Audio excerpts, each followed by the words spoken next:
Assalamualaikum warahmatullahi wabarakatuh. Perkenalkan, nama saya Binti Afrilia Nyasoroh dari kelas PGMI 2B. Saya akan menjelaskan materi tentang mengenal anak berbakat dan penyandang disabilitas. Langsung saja saya jelaskan materinya. Yang pertama yaitu tentang karakteristik anak berbakat.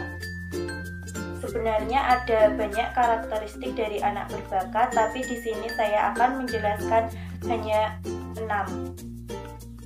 Yang pertama yaitu memiliki rentangan perhatian yang lama dikaitkan dengan bidang akademik tertentu. Yang kedua, memiliki pemahaman konsep, metode, dan terminologi pada tingkat lanjut untuk bidang tertentu. Yang ketiga, mampu menerapkan konsep-konsep dari bidang tertentu ke kegiatan-kegiatan dalam bidang lainnya.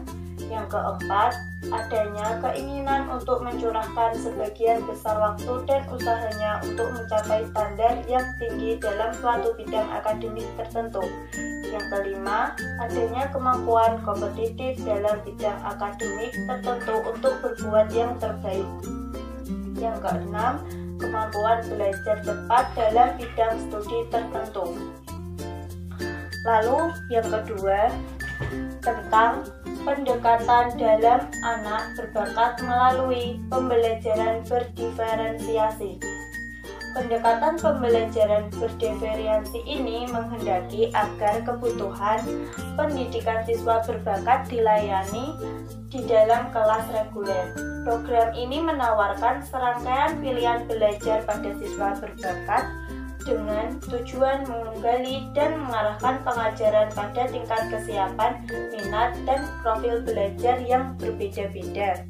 Dalam pengajaran berdiferensi ini, guru juga menggunakan yang pertama, beragam cara agar siswa dapat mengeksplorasikan isi kurikulum. Yang kedua, beragam kegiatan atau proses yang masuk akal sehingga siswa dapat mengerti dan memiliki informasi dan ide, serta yang ketiga, beragam pilihan di mana siswa dapat mendemonstrasikan apa yang telah mereka pelajari.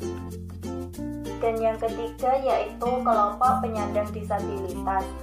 Ada 3 kelompok penyandang disabilitas. Yang pertama, penyandang cacat fisik. Yang kedua, penyandang cacat mental. Dan yang ketiga, penyandang cacat fisik dan mental ganda. Contoh disabilitas penyandang cacat fisik yaitu contohnya seperti lumpuh, stroke, amputasi.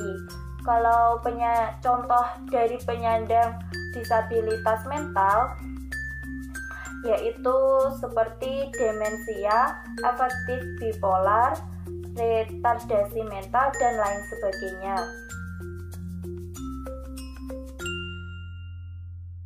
Yang keempat yaitu kerangka hukum dan kemajuan untuk anak penyandang disabilitas. Saya jelaskan dulu tentang kerangka hukumnya, yaitu ada 3. Yang pertama, kerangka peraturan perundang-undangan terkait penyandang disabilitas Indonesia. Yang kedua, perlindungan penyandang disabilitas dalam Undang-Undang Dasar Negara 1945. Yang ketiga, perlindungan penyandang disabilitas dalam peraturan perundang-undangan di Indonesia. Yang kedua yaitu kemajuan teknologi untuk anak penyandang disabilitas. Pada hakikatnya adalah segala macam benda atau alat yang dengan cara dimodifikasi atau langsung digunakan untuk meningkatkan atau merawat kemampuan disabel person, serta dapat digunakan sebagai bentuk penunjang pembelajaran untuk anak disabilitas. Teknologi yang sudah canggih di zaman sekarang memudahkan siswa penyandang disabilitas untuk mencapai kesuksesan dalam meraih cita-citanya. Saya jelaskan apa sih anak berbakat dan anak penyandang disabilitas itu.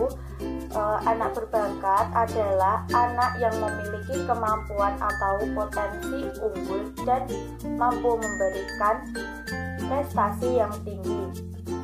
Kalau anak penyandang disabilitas adalah anak yang mengalami kelainan pada satu atau lebih organ tubuh tertentu, sehingga mengakibatkan gangguan pada fungsi tubuhnya.